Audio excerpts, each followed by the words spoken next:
Evan Brooks had never been anywhere like Seralith before. Even in his wildest dreams, he could not have imagined a planet that shone like crystal in the sunlight. The ground beneath him sparkled as if someone had scattered tiny stars across it, and the air smelled faintly sweet, almost like honey mixed with fresh rain. His boots crunched lightly over the sharp, clear stones as he walked, keeping his eyes on the enormous palace in front of him. The walls were black and glossy, shining in the light like polished onyx. Towering above him, it seemed almost alive, reflecting the sky in ways that made him dizzy.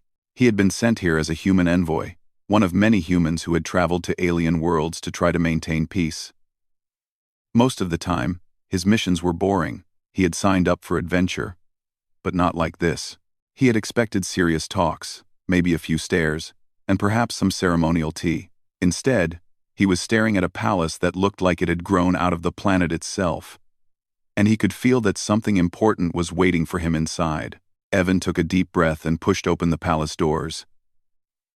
They slid apart without a sound, revealing a hall so vast that it made him feel small. The walls were smooth, polished stone, shining like black glass, and massive columns stretched high above, disappearing into shadows. Light came from no visible source, filling the hall with a soft golden glow. It was quiet, except for the sound of his own footsteps echoing against the walls. At the far end of the hall, a figure sat upon a throne carved from a single piece of dark crystal. Her presence was impossible to ignore. Queen Lyrae looked nothing like the aliens he had seen in images before. Her skin glowed faintly, a soft shade of silver that seemed to shift in the light. Her eyes were a deep violet, almost glowing, and they seemed to look straight into him. Her long hair shimmered like liquid metal, falling over her shoulders in waves. She wore a robe that sparkled with patterns he could not name, each movement of the fabric reflecting light like a living thing. Evan froze for a moment. He had met powerful leaders before, even those from other human worlds. But none had the presence of Queen Lyrae. It was not just her beauty. It was the way she carried herself, calm and confident, as if nothing in the universe could disturb her.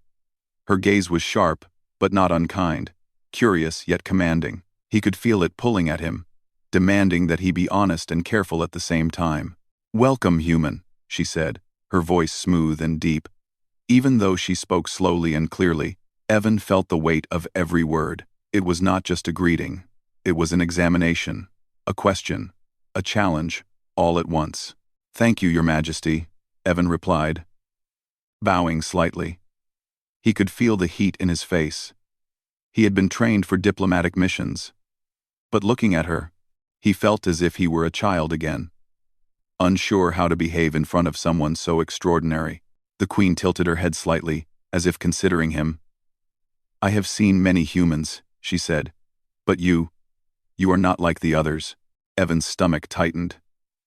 He had no idea what she meant.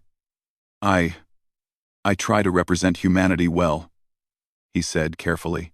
Lyrae's eyes narrowed slightly. And for a moment, she simply stared.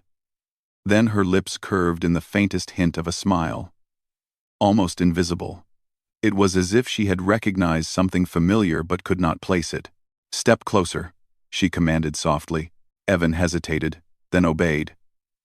He walked toward the throne, feeling the cool air move around him, almost like it was alive. He noticed that the hall seemed to grow even larger, stretching farther than he had imagined. But there was a strange comfort in the openness. It made him feel small, but it also made him feel that he belonged here somehow. When he reached the foot of the throne, Lyrae leaned forward slightly. Evan looked into her eyes, and for a moment, time seemed to stop. His heart raced, and he felt a shiver run down his spine.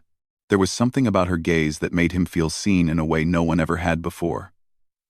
He felt exposed, but not threatened. Then it happened.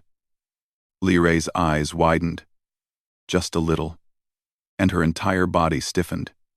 Evan blinked, confused. "Your Majesty?" he asked, unsure what had caused the sudden change. Lyrae held up her hand, silent for a moment. Then she spoke, her voice barely above a whisper. "Your eyes," Evan looked down at himself, confused. My eyes? Yes, she said, leaning closer. They cannot be. She stopped, her voice trembling slightly. The calm, controlled queen was suddenly unsure, almost afraid. Her hands gripped the arms of her throne as if she needed support. Evan followed her gaze and realized that she was staring directly into his eyes, the amber color of his irises reflecting the light in a strange way. He had always known his eyes were unusual. People often commented on the golden rings around his pupils, how they seemed to shine in the sun, but he had never known why.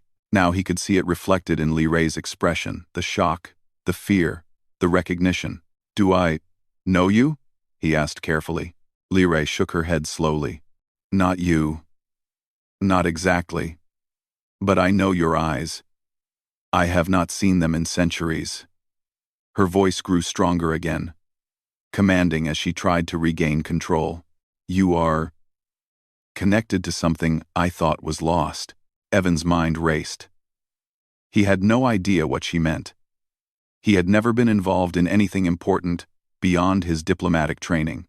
And yet, here he was, standing in front of an alien queen who seemed to recognize him, or at least something about him before he even spoke. The queen stood abruptly, her movement fluid and graceful. She walked down the throne steps toward him, her gaze never leaving his eyes. Evan stepped back instinctively, feeling both awe and fear. He could feel her presence pressing in on him, filling the hall like a physical force. You must be careful, human, she said finally. There are things at play here that you do not understand. Things older than your people, older than mine. I only came to negotiate, Evan said. His voice sounded small even to him. I did not mean to. Lee Ray raised a hand to stop him. No, she said. You have not done anything wrong. But the moment I saw your eyes, I felt something. Something I cannot ignore. You must know, if you wish to speak with me freely, that there are legends about humans like you. Evan swallowed hard. Legends? Yes, she said, her violet eyes narrowing slightly. Legends of a human who appeared in our history long ago, who helped my ancestors in ways that no one else could. A protector, a warrior, a witness to events that shaped our empire. And your eyes, they are the same as his. Evan shook his head, trying to understand. Lee Ray studied him carefully, then nodded slowly. Perhaps. But you must come with me. I need to know more. You may not understand your own importance yet, but it is tied to our past and our future. Evan hesitated. His training told him to be cautious, to ask questions, to protect himself. But something about her voice, her presence, made him step forward without resistance. He followed her down the hall, deeper into the palace, through corridors filled with glowing patterns and smooth, flowing architecture that seemed alive. As they walked, Lee Ray did not speak, but her eyes never left him. Evan could feel her analyzing him, studying his every move, as if she were trying to read his soul. It was unsettling, but also strangely comforting. He felt as though he had been called to this place for a reason he did not yet understand. Finally, they reached a chamber at the heart of the palace. The room was large and round, with a ceiling that seemed to reach into the stars. Strange symbols glowed faintly on the walls, pulsing in rhythm with some hidden heartbeat of the planet. Lee Ray turned to face him. Sit, she commanded, and Evan obeyed. He could feel the weight of her attention like a physical presence, pressing down on him, demanding truth. You must tell me everything you know about your family, she said. Every detail. Every story. Every secret. Your eyes are not ordinary. They carry something ancient. If you will not tell me, I will find a way to know. And that path may not be safe for you. Evan nodded. He realized that this was no ordinary diplomatic mission. Somehow, simply being him had made him part of a story far larger than he had imagined.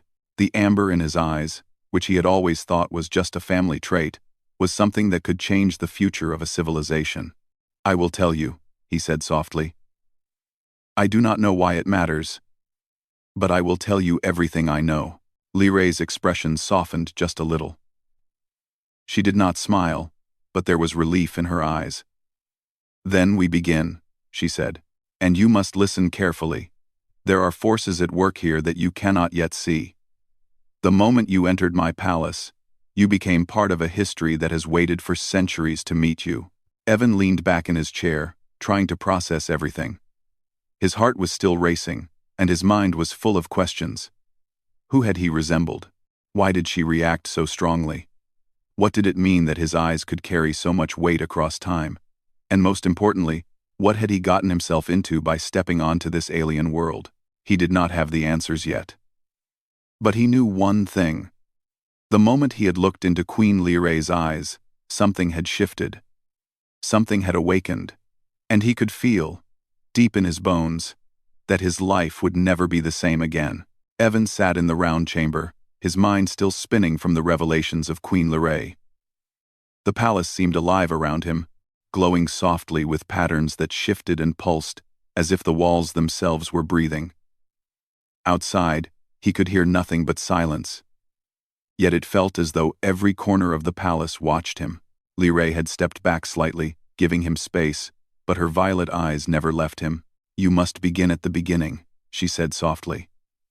Her voice was calm now, but there was a weight to it that made Evan feel the importance of every word. "Tell me about your family. Tell me about yourself. Even the smallest detail may matter." Evan swallowed. He had never spoken about his life in detail before. Most people thought he was ordinary, and he liked it that way. But now, under the gaze of the alien queen who seemed to see through him, he felt exposed. "I was born on a small colony world called Hartfield," he began. "My parents, they died when I was very young. I was raised by my aunt, Linda Brooks. I have a cousin, a younger girl named Sophie, but she stayed back on Hartfield. I grew up learning about diplomacy, basic survival, and, well, I always noticed that my eyes were different from everyone else's." Liray tilted her head slightly. "Different how?" Evan looked down at his hands, suddenly aware of them. "They're amber, with a thin ring of gold around the pupils. People often comment on them. They say I have ancient eyes, but I've never understood why. I never felt special because of them. I just had them." The queen's eyes narrowed slightly, and for a moment, she seemed lost in thought. "Amber eyes are rare among humans," she said finally. "But these are unique. I have seen eyes like yours only once before, long ago, in a human who helped my ancestors. He saved lives, guided us through disasters, and left a mark on our history that has never faded." Evan shook his head. "I don't know him. I don't know any of that history." He felt his heart tighten. "I am just a man. I have no legend, no story. I only came here to speak with you and represent humans." Liray's gaze softened slightly, but her voice remained firm. "Perhaps. But fate does not always care what we think of ourselves. You carry his eyes. That means you carry something of him.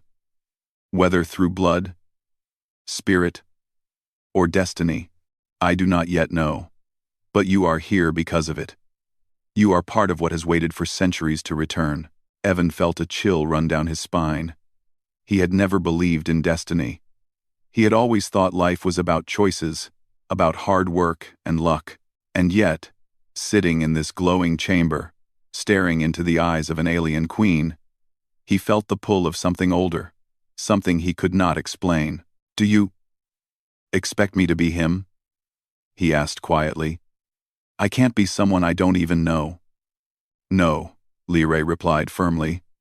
"I do not ask you to be anyone but yourself, but you must understand the role you play. There are powers at work in the galaxy that remember the human who came before you. They will test you, challenge you, and perhaps even try to destroy you. You must be ready." Evan leaned back, running a hand over his face. "I'm just a human. I'm not ready for anything like that. I've trained for diplomacy, maybe some basic survival. I'm not a hero or a legend. I'm just me. Li Rei's eyes glinted in the soft light. Being human has always been your greatest strength, she said. You think in ways we do not.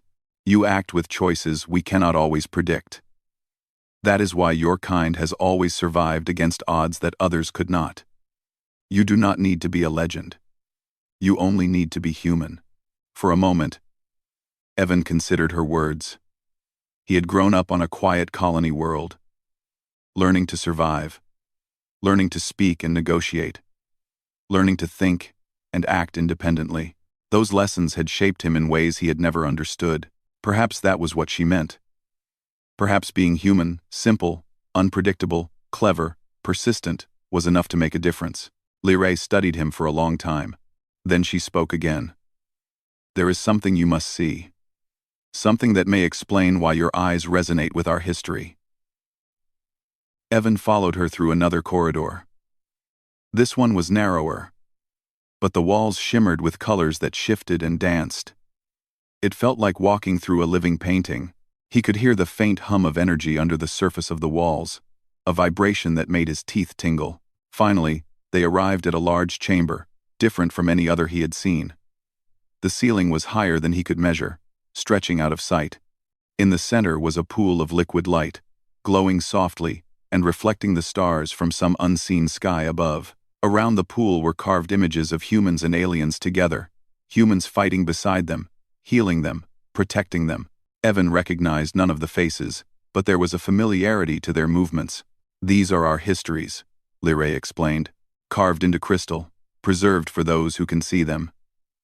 Humans have always played a role in the survival of my people. Your ancestor, if you are related to him, was part of this. He saved us when all hope was gone. And now, you have arrived. Evan stared at the pool. He could feel a strange pull from it, as if it was calling to something deep inside him. I don't know what to say, he whispered. I can't even understand how this is possible. My life. I've never been part of anything like this. That is because you were meant to live quietly, Li Rei said. But some things are too large to ignore.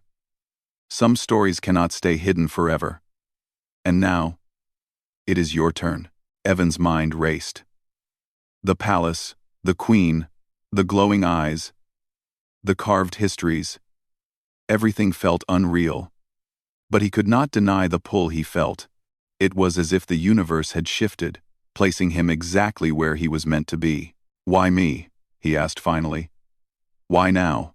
Because the galaxy is changing, Li Rei said. Threats are rising. Forces that have waited for centuries are stirring. And humans have always been part of this balance. You arrived not by accident, Evan. You are here because your presence matters. Evan shook his head, trying to clear the confusion. I don't even know who I am supposed to be. How can I matter to anyone else? Li Rei smiled faintly. Sometimes, the most ordinary can become extraordinary. Sometimes, the smallest spark can ignite the greatest change. You do not need to understand everything now. You only need to be ready to act when the time comes. He took a deep breath, trying to calm himself. He had always been trained to think clearly, to focus, to solve problems. He realized that this was no different. Except the stakes were unimaginably higher. He had a choice. Retreat into the safety of ignorance, or step forward and face whatever this galaxy had in store. I will do my best, he said finally. Li Rei nodded. That is all anyone can ask. And even your best may be enough to save lives you cannot yet imagine. For hours, she showed him the histories of her people, the battles they had fought, the alliances with humans, and the betrayals that had cost countless lives. Evan listened carefully, absorbing everything. He realized that the legends were not just stories, they were lessons. Every action, every decision, every human who had walked beside the aliens had shaped the galaxy in ways he had never understood. As he watched the glowing images, he felt a strange connection to the humans who had come before him. Their courage, their mistakes, their determination, it all resonated inside him. as if he were part of the same story. And for the first time, he understood why Liray had reacted to his eyes. They were not just his eyes, they were a symbol, a link to a past that demanded to be remembered. When he finally stood, he felt different. Not stronger, not braver, not more skilled, but aware. Aware of the responsibilities he carried, even if he did not fully understand them yet. Aware of the power of being human, of thinking, acting, and surviving in ways no other species could. Liray watched him closely. "Tomorrow, you will meet the council," she said. "They will question you, test you, and doubt you. But remember this. You carry the eyes of the one who once saved us. That will give you strength. That will make them listen." Evan nodded, feeling the weight of her words. He had always thought of himself as ordinary, just another human among billions. But sitting in the heart of the alien palace, he realized that ordinary could be powerful. Human choices, human courage, human resilience, they were forces that the galaxy had always underestimated. He spent the night in a guest chamber provided by the palace. The room was simple compared to the rest of the palace, yet comfortable. Outside, the crystal ground shimmered under the alien stars, and he could hear the faint hum of the palace's energy. Evan lay on the bed, staring at the ceiling, thinking about what had happened. He had met a queen who recognized him before he even spoke, learned of a history he had never known, and felt the pull of something ancient and important. Sleep came slowly, filled with dreams of glowing eyes, past battles, and strange, unknown worlds. But even in his dreams, he felt connected, part of something larger than himself, something that demanded courage, clarity, and humanity. When he awoke, sunlight spilled across the crystalline floor outside his window. Today would be the day he faced the council. Today, he would begin to understand what it meant to be part of a story that had waited for centuries. And deep down, he knew that whatever happened next, his life and the future of the alien empire would never be the same again. Evan Brooks stepped into the council chamber with a mixture of nervousness and determination. The room was larger than any he had ever seen, round and high-ceilinged, with walls that shimmered faintly in golden light. Around a long, curved table sat the leaders of Seralith, the council of elders and generals who advised Queen Liray. Their eyes turned to him immediately, sharp and assessing, like predators studying a stranger in their territory. Evan swallowed hard. He had expected the queen to be intimidating, but these council members radiated a quiet power that made him feel small. Some of them were tall, with silver-blue skin that glowed faintly in the light. Others were more human-like, but every face carried a sense of strength and authority he could not ignore. "You are Evan Brooks," said one of the elders, a tall, thin being with skin that shimmered like mercury. "The Queen claims you bear the eyes of the Golden Witness. Do you understand the weight of such a claim?" Evan took a deep breath. I understand that it is important," he said slowly. "I do not know why my eyes are special, but I am here to help. I will do my best." A low murmur ran through the council. Some exchanged glances that were not entirely approving. One of the generals, a broad-shouldered woman named Cara Ven, leaned forward. "Your best may not be enough," she said. "We are under threat. Our enemies do not wait for legends or destiny. They act, and they act swiftly. How can a human who has never fought beside us understand what we face?" Evan felt the challenge in her words. He knew he was at a disadvantage. He had basic combat training, yes, but he was not a soldier, not a strategist, and certainly not someone with experience in interstellar wars. But he also remembered Liray's words from the night before. Being human could be his greatest strength. "I may not know everything," he said, meeting Cara's gaze, "but I think I can see solutions in ways others cannot. I've learned to act quickly, to make decisions when there isn't time to wait. I can help you plan and adapt. I may not be a warrior in the traditional sense, but I can be useful." The council fell silent. Evan felt the weight of their stares, the skepticism pressing down on him. Then Queen Liray entered the room, moving with her usual calm confidence. Every eye turned to her, and the room seemed to settle instantly. "Enough," she said firmly. "This human is not here to replace you.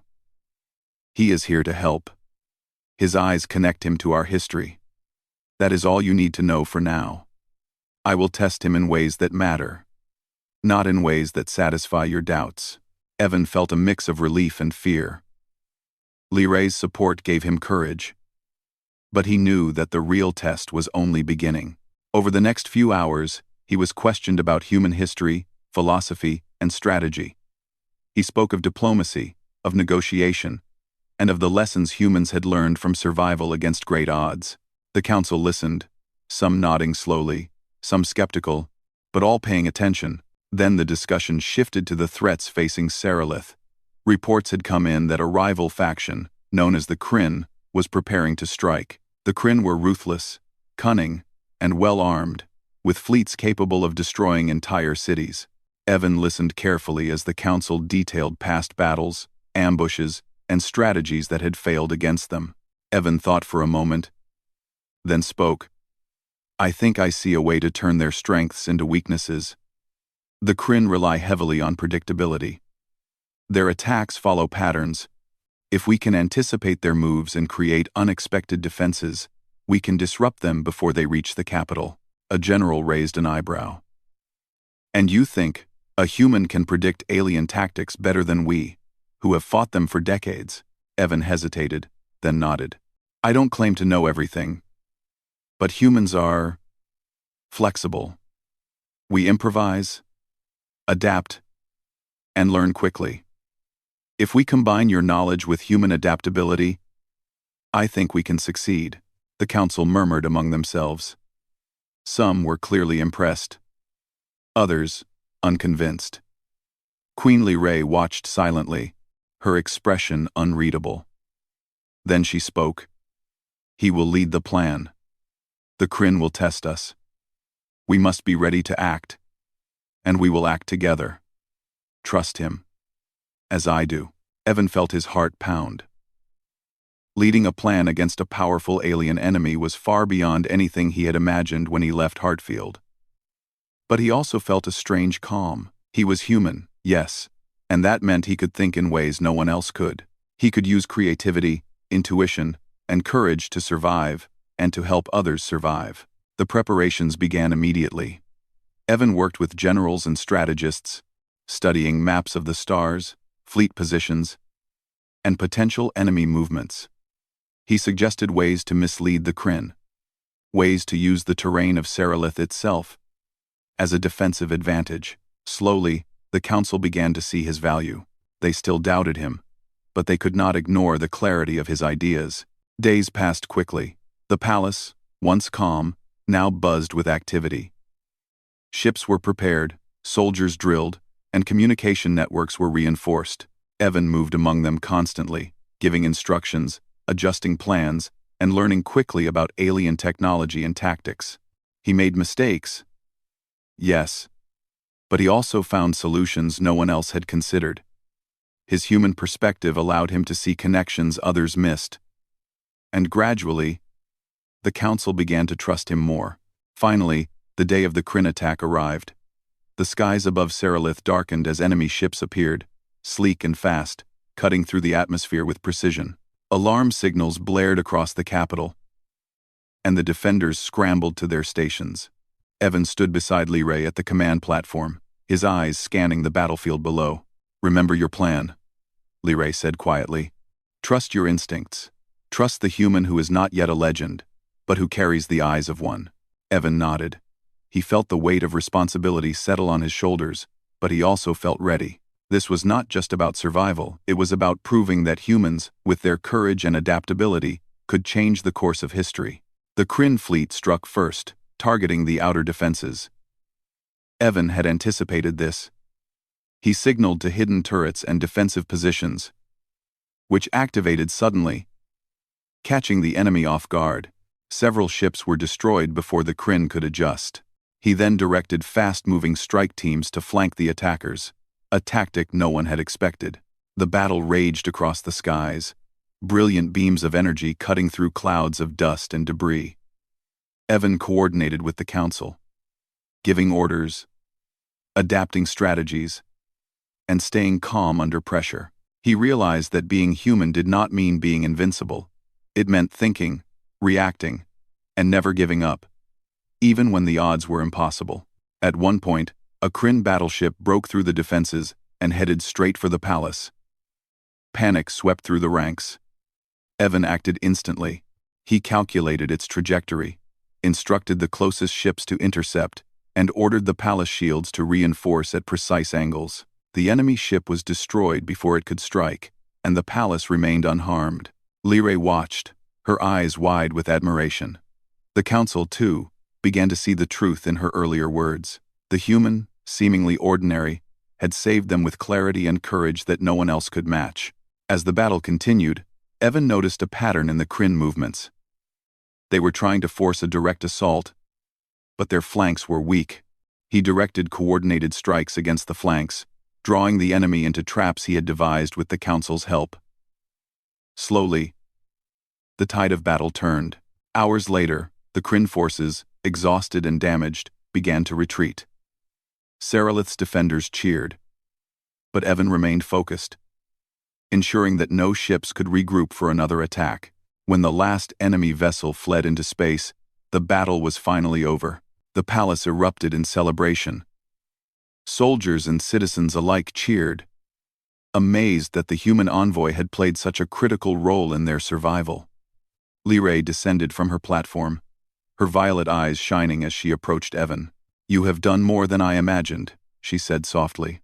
"Your courage, your choices, your human perspective, they have saved my people. You have shown that humans are not ordinary. You are extraordinary in your own way." Evan felt a mix of relief, pride, and humility. "I only did what I could," he said. "I could not have done it alone. Your people's skill, your leadership, and the council's guidance were all part of this." Lyrae smiled faintly. "Perhaps, but it was your eyes, your mind, your human heart that made the difference. You are part of our history now, Evan Brooks. And perhaps, part of our future as well." Evan looked around at the palace, at the people who had once doubted him, and at the queen who had trusted him from the beginning.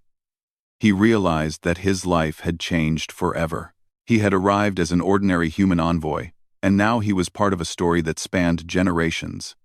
A story that connected humans and aliens in ways he had never imagined.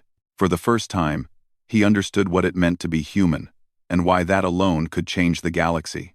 And as the sun rose over Seralith, casting its golden light across the crystalline city, Evan knew that this was only the beginning. The galaxy was vast. The threats were many. But with courage, clarity, and the strength of humanity, even the most impossible challenges could be met, and perhaps even overcome.